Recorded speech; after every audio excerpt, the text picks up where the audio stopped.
Leone, বাইরে এসো, আমার তোমার সাথে কথা আছে। ক্লোই চলে যেতে থাকে। ওর বিশ্বাস ছিল আমি ওর পেছনে যাব, কিন্তু যখনও পেছনে তাকায় সেখানে কেউ নেই। আমি এখনও নিজের সিটেই আছি। লিওন, অনেক হয়েছে, এখন তুমি সীমা ছাড়িয়ে যাচ্ছ। আমি কি করলাম? যদি কিছু বলার থাকে তো এখানেই বলো, আমি কোথাও যাচ্ছি না। চলো না, ক্যাফেটেরিয়া এরিয়াতে লাঞ্চ করি।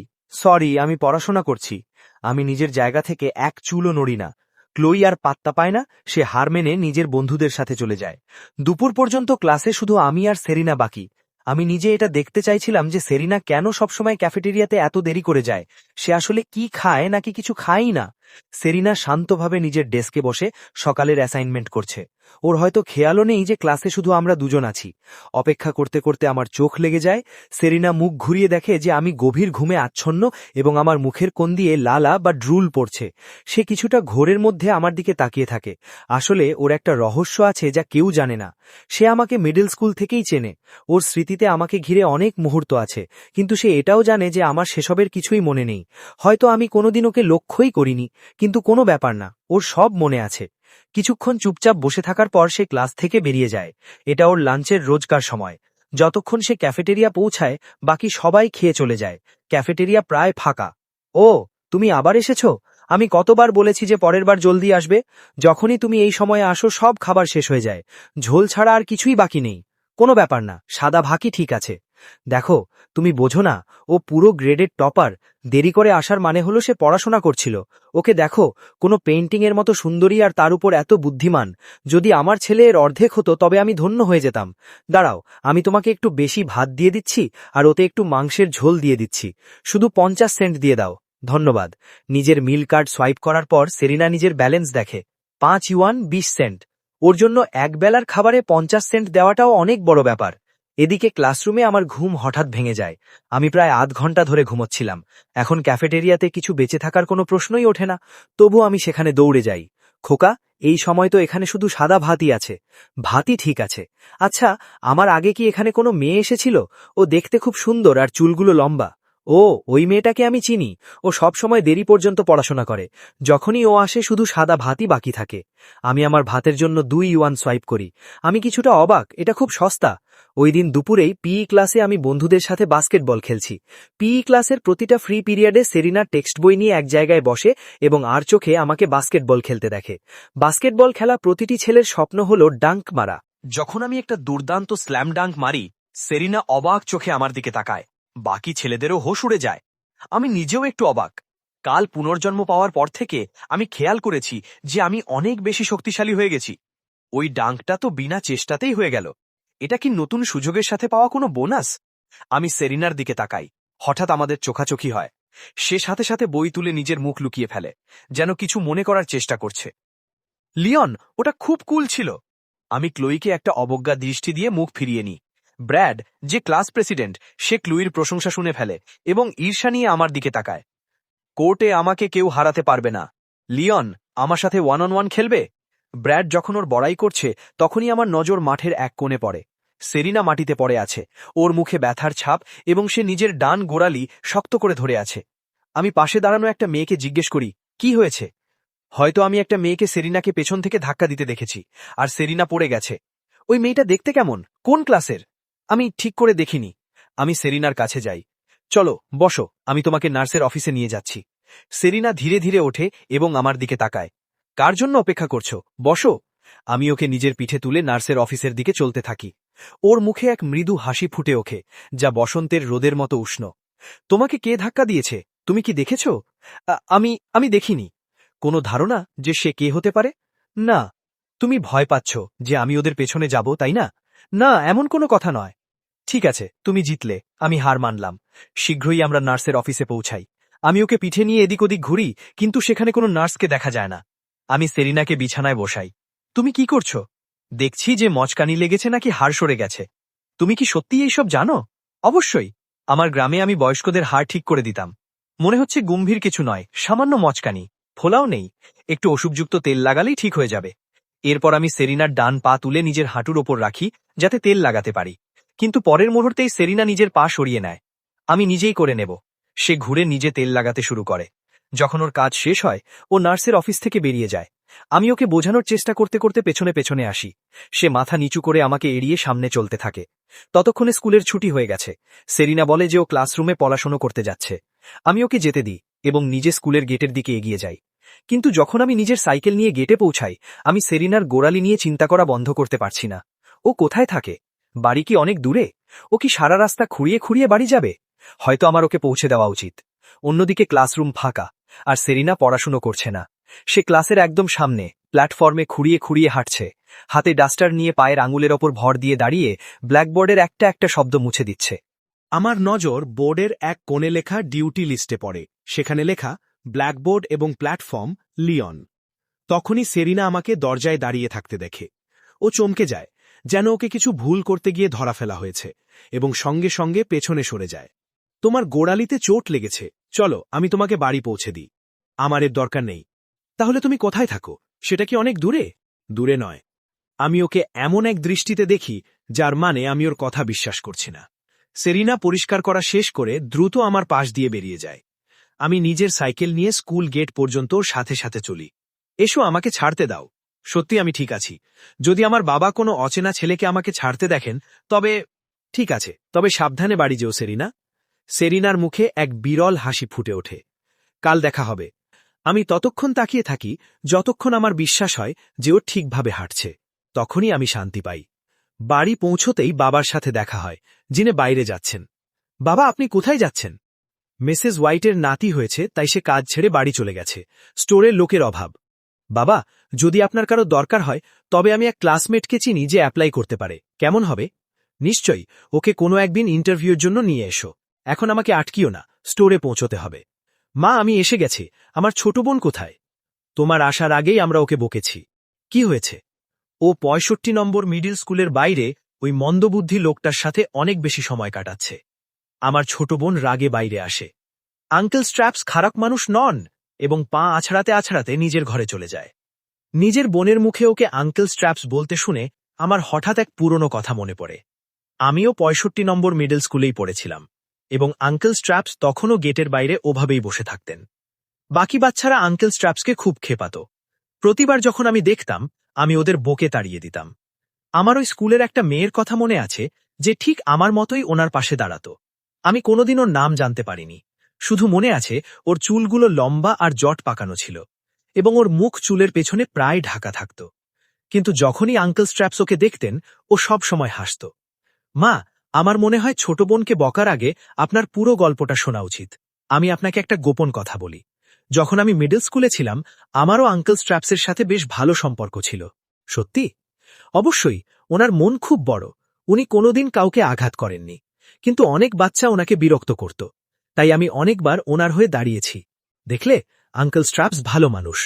আর আজ লাঞ্চে আমি এক খুব মিষ্টি মেয়েকে ওনাকে খাবার খাওয়াতে এবং ওনার সাথে সময় কাটাতে দেখেছি। আমি তোমার জন্য গর্বিত। কিন্তু যদি কোনোদিন এমন কথা হয় যা তুমি একা সামলাতে পারো না, তবে সাথে সাথে আমাকে বলবে। আমি সেখানে পৌঁছে যাব। বুঝেছ? বুঝে গেছি। পরের দিন প্রথম পিরিয়ড বায়োলজির। এই পর্যায়ে লেকচার শোনা আমার কোনো কাজের নয়। আমার পড়াশোনার ভিত্তি এতই দুর্বল যে লেকচার শোনা কোনো বিদেশি ভাষার মতো লাগে। তাই কিছুক্ষণ পরেই আমি ঘুমিয়ে পড়ি। সেরিনা আমার দিকে তাকায়, তারপর চুপচাপ বেঁচে যাওয়া দুটো বান বের করে নিজের প্লাস্টিক লাঞ্চ বক্সে রেখে দেয়, যা সে বাড়ি থেকে এনেছিল। আমি এই সব খেয়াল করেছি, শুধু কিছু বলিনি। প্রায় ১০ মিনিট পর আমার ঘুম ভাঙে। সেরিনা আমাকে নড়াচড়া করতে দেখে এবং সাথে সাথে আমার দিকে ফেরে। ওর মুখ অদ্ভুতভাবে গম্ভীর আর ঘাবড়ানো। আমি না জিজ্ঞেস করে তোমার দুটো বান খেয়ে নিয়েছি। তো কি হয়েছে? তুমি আমাকে রিপোর্ট কেন দিচ্ছ? সেরিনা লজ্জায় মাথা নিচু করে নেয়। সে ততটাই দ্রুত আবার ঘুরে যায়। ওর মুখ লজ্জায় লাল হয়ে গেছে। আমি আজ পর্যন্ত কাউকে মিথ্যা বলতে গিয়ে এত কিউট হতে দেখিনি। একটা সাধারণ হার্ট রেট ৬০ থেকে ৯০ বিট প্রতি মিনিটের মধ্যে হয়। আচ্ছা, কেউ কি জানো লাই ডিটেক্টর কিভাবে কাজ করে? পালস রেট সেই বিশেষ জিনিসগুলোর মধ্যে একটা যা এটা মাপে। এখন নিজের পার্টনারের সাথে এটা ট্রাই করে দেখো। একে অপরের পালস চেক করো। এটা শুনেই আমি সাথে সাথে সজাগ হয়ে যাই। সেরিনা পুরোপুরি অ্যালার্ট হয়ে যায়। ওর নজর আমার ওপর। তুমি আমার দিকে ওভাবে কেন তাকাচ্ছ? আমি কি তোমাকে ভয় দেখাই? হাত দাও, তোমার পালস চেক করতে দাও। না। কেন না? তুমি কি কিছু লুকাচ্ছ? ব্যাস হাত দাও। না মানে না। ঠিক আছে, তবে আমি তোমার বুক ধড়ফড় করা শুনব। আমরা অনেকক্ষণ তর্ক করি এবং শেষে কারোরই পালস চেক করা হয় না। সকালের ক্লাস শেষ হয় এবং লাঞ্চের সময় হয়ে যায়। ক্লোই আরও একবার আমার কাছে আসে। লিওন, আজ তো তুমি আমার সাথে লাঞ্চ করতে পারো না? না, আমি পড়াশোনা করছি। এই ভালো স্টুডেন্ট সাজার নাটক বন্ধ করো। তোমার মতো গ্রেড নিয়ে পড়ার আর কি আছে? তুমি এইসব শুধু আমাকে খেপানোর জন্য করছো, তাই না? যদি নিজের ভালো চাও তো এখান থেকে চলে যাও। আমাকে যেতে বলার জন্য বাধ্য করো না। আমার কথা শুনে মনে হয় ক্লোই যেন কেনেই ফেলবে। ওর বান্ধবী দৌড়ে আসে এবং ওকে টেনে নিয়ে যায়। চলো না, কেন ওর মুখে লাগছো? ক্লাস ফাঁকা হতেই আবার শুধু আমি আর সেরিনা থেকে যাই। এক মুহূর্তের জন্য সেরিনা মুখ ঘুরিয়ে দেখে যে আমি সত্যিই পড়াশোনা করছি। আমার এই পরিবর্তন দেখে সে নিজের ঠোঁট কামড়ে হাসে। কিন্তু পরের মুহূর্তেই যখন আমি ওর দিকে তাকাই, সেরিনার সাথে সাথে নজর সরিয়ে নেয়। সময় কাটছে। যখন সেরিনার লাঞ্চের সময় হয়, ও ক্যাফেটেরিয়ায় যাওয়ার জন্য দাঁড়ায় এবং আমিও। আমি আড়মোড়া ভাঙি। বাহ, বেশ ভালো পড়াশোনা হয়ে গেল। বাজি ধরতে পারি এখন ক্যাফেটেরিয়াতে কিছুই বেঁচে নেই। সেরিনা আমাকে এড়িয়ে চলে এবং চুপচাপ বেরিয়ে যায়। আমিও আরামসে ওর পেছন পেছন চলি। ক্যাফেটেরিয়া কাউন্টারে মহিলাটি সেরিনার কাছ থেকে সাদা ভাতের জন্য 50 সেন্ট নেয়, কিন্তু আমার কাছে 2 ইউরান চায়, যা আমাকে সত্যি অবাক করে দেয়। আমি সেরিনার পাশের সিটে গিয়ে বসি, তারপর নিজের ব্যাগ খুলি এবং সুপারমার্কেট থেকে আনা স্ন্যাক্সের স্তূপ টেবিলে সাজাই। হ্যাঁ, আমি জানতাম সেখানে কিছুই বাকি থাকবে না, তাই আমি পুরোপুরি প্রস্তুতি নিয়ে এসেছিলাম। আমি ড্রামস্টিক, এগ আর সসেজের প্যাকেট ছিঁড়ি এবং ট্রেতে সাজিয়ে দিই। অদ্ভুত, আজ তেমন খিদে নেই। হয়তো আজকাল আমি এইসব একটু বেশিই খেতে শুরু করেছি। আমি সেরিনার দিকে তাকাই, ওর ট্রে নিজের দিকে টেনে নিই এবং আমার ভরা ট্রে ওর সামনে এগিয়ে দিই। চলো, আজ অদল বদল করি। ড্রামস্টিক, এগ আর সসেজের প্যাকেট ছিঁড়ি এবং ট্রেতে সাজিয়ে দিই। অদ্ভুত, আজ তেমন খিদে নেই। হয়তো আজকাল আমি এইসব একটু বেশিই খেতে শুরু করেছি। আমি সেরিনার দিকে তাকাই, ওর ট্রে নিজের দিকে টেনে নিই এবং আমার ভরা ট্রে ওর সামনে এগিয়ে দিই। চলো, আজ অদল বদল করি। সেরিনা অবাক হয়ে আমার দিকে তাকায়। সে প্রতিবাদ করার জন্য মুখ খোলে, কিন্তু আমি ওর দিকে ইশারা করি, আর তুমি জানো না এরপর কি হবে। সেরিনা অনেকক্ষণ আমার দিকে তাকিয়ে থাকে, তারপর সে মুখ বন্ধ করে নেয় এবং কিছু বলে না। আমার ফ্যামিলি সুপারমার্কেটে সন্ধ্যের শিফটের জন্য একজন ক্যাশিয়ারের দরকার। এটাকে তোমার অফিসিয়াল জব অফার মনে করো। তোমাকে কাজে নিয়ে নেওয়া হয়েছে। যদি তুমি অভিযোগ বা না করার সাহস করো, তবে দেখবে আমি কি করতে পারি। বুঝেছ না? কোনো অভিযোগ নেই, আমি এই কাজ করব। খুব ভালো। আমি ওকে এক তৃপ্তির নজর দিই। সেরিনা মনে মনে খুশি হয়ে মাথা নিচু করে খেতে থাকে। তারপর সে নিজের লাঞ্চ বক্স বের করে। সে চায় না আমি ভেতরে রাখা ওই বানগুলো দেখি, তাই সে ওটা টেবিলের নিচে নিজের কোলে রাখে। তারপর সে ট্রে থেকে বেঁচে যাওয়া ভাত, ড্রামস্টিক, ডিম এবং সসেজ ওই লাঞ্চ বক্সে ভরে দেয়। এটা তুমি কি করছো? আমার বাবার জন্য নিয়ে যাচ্ছি। আমার মনে হয় আমি এমন কিছু শুনে নিয়েছি যা আমি বুঝতে পারছি না। দাঁড়াও, তোমার মানে তুমি এখন স্কুল ছেড়ে ওগুলো ওনার কাছে নিয়ে যাবে? কিছুই মাথায় ঢুকছে না। সত্যি বলতে সেরিনার বাবার ওপর আমার অনেকক্ষণ ধরে বিরক্তি হচ্ছিল। এমন একজন মানুষ যে নিজের মেয়েকে সুপারমার্কেট থেকে পাউরুটি চুরি করতে দেয় এবং তার ওপর এটা আশা রাখে যে সে স্কুল থেকে ওনার জন্য খাবার আনবে, এ কেমন ব্যাপার? আমাকে মাফ করে দাও। তুমি মাফ করা চাইছ? আমার পেট ভরে গেছে, খাওয়ার জন্য ধন্যবাদ। সত্যি নালাও, আমি এটা বলছি না যে তুমি ওনার জন্য নিয়ে যেতে পারো না। আগে এই ড্রামস্টিকটা নিজে খেয়ে নাও, ঠিক আছে? বাকিটা ওনাকে দিয়ে দিও। আমি সত্যি আর খেতে পারবো না। ঠিক আছে ঠিক আছে, ওনাকে দিয়ে দিও। আমি হ্যাঁ বলেছি, যাও। ধন্যবাদ। সেরিনা আমাকে ধন্যবাদ জানায় এবং যাওয়ার জন্য ওঠে। আমি ওকে যেতে দেখি এবং এক লম্বা শ্বাস ফেলি। পরিষ্কার যে সে কোনোদিন পেট ভরে খায়নি, এবং তবুও যখন আমি ওর সামনে পুরো লাঞ্চ রাখলাম, সে সেটা খেল না। সে সাথে সাথেই সেটা প্যাক করল এবং স্কুল থেকে চোরের মতো বেরিয়ে গেল, যাতে ওই খাবার নিজের বাবাকে দিতে পারে। আর ওনার বাবা, ওই আঙ্কেল স্ট্র্যাপস, যাদের কথা আমি আর আমার বোন বলছিলাম, যেমনই উনি ওকে আসতে দেখেন উনি খুশিতে চিৎকার করেন, সেরিনা! কিন্তু সাথে সাথেই উনি এমন এক শিশুর মতো কুঁকড়ে যান যে কিছু ভুল করেছে এবং ঘাবড়ে গিয়ে দাঁড়িয়ে পড়েন। সরি সেরিনা, আমি তোমাকে স্কুল থেকে বাইরে আসতে দেখিনি, উনি বিড়বিড় করেন। ওনার গলা কোনো 5 বা 6 বছর শিশুর মতো নরম এবং অনিশ্চিত। তুমি খুব জোরে দৌড়ালে, তাই বাবা তোমাকে দেখতে পাইনি। সেরিনা জোরে দৌড়ায়, বাবা পেছনে থেকে যান। উনি এক ছোট শিশুর মতো বারবার ওই কথাই বলতে থাকেন। সেরিনা নিজের বাবাকে খুব ভালোবাসা ভরা নজরে দেখে এবং লাঞ্চ বক্স ওনার দিকে এগিয়ে দেয়। খাওয়ার সময় হয়ে গেছে বাবা। Drumstick, drumstick! উনি উত্তেজিত, কিন্তু হাত বাড়াচ্ছেন না। উনি ঘাবড়ে গিয়ে বক্স ওর দিকে ঠেলে দেন। সেরিনা, তুমি খাও, জলদি খাও, নয়তো খারাপ লোক চলে আসবে। আমি আগেই 2টো পুরো বান খেয়ে নিয়েছি। এখন আপনি খান বাবা, ওই খারাপ লোক আসার আগেই। সে ড্রামস্টিক ওনার মুখ পর্যন্ত নিয়ে যায়। ওনার বাবা এক বড় কামড় দেন এবং মজার সাথে সেটা চিবান। এটা কি ভালো? খুব ভালো, খুব ভালো। তখনই 65 নম্বর মিডল স্কুলের গেট থেকে এক ছোট মেয়ে বাইরে আসে। ওর হাতে এইমাত্র কেনা একটা আনারস বান, এবং সে থেমে যায় যখন দেখে যে সেরিনা সেখানে আগেই আঙ্কেল স্ট্র্যাপসকে খাবার খাওয়াচ্ছে। ওই দিন স্কুলের পর আমি সেরিনাকে বলি, চলো এখন সুপারমার্কেট যাই। কি হয়েছে, তুমি কি নার্ভাস? এতে নার্ভাস হওয়ার কি আছে?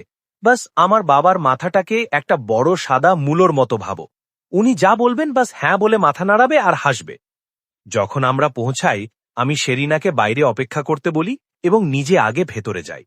সে যেখানে দাঁড়িয়ে আছে সেখানেই বাধ্য মেয়ের মতো মাথা নেড়ে সাঁই দেয়, কিন্তু ওর আঙুলগুলো অনবরত স্লিভ টানছে, যাতে ওর ঘাবড়ানো পরিষ্কার বোঝা যাচ্ছে। কারণ এটা শুধু নতুন বসের সাথে দেখা করা নয়, বরং আমার বাবার সাথে দেখা করাও। সে জানে এর কোনো অন্য মানে হওয়া উচিত নয়, কিন্তু তবুও সে নার্ভাস। বাবা, আমি ওকে নিয়ে এসেছি। একে সিম্পল রাখবেন, বেশি প্রশ্ন করবেন না। দেখি তো ও কোন বেচারা আত্মা যে নিজের পড়াশোনার সময় কোরবানি দিতে চলেছে। যখন বাবা আর আমি বাইরে আসি, শেরিনা সাথে সাথে আমাদের দিকে ফেরে এবং নার্ভাস হয়ে ওনাকে গ্রিট করে।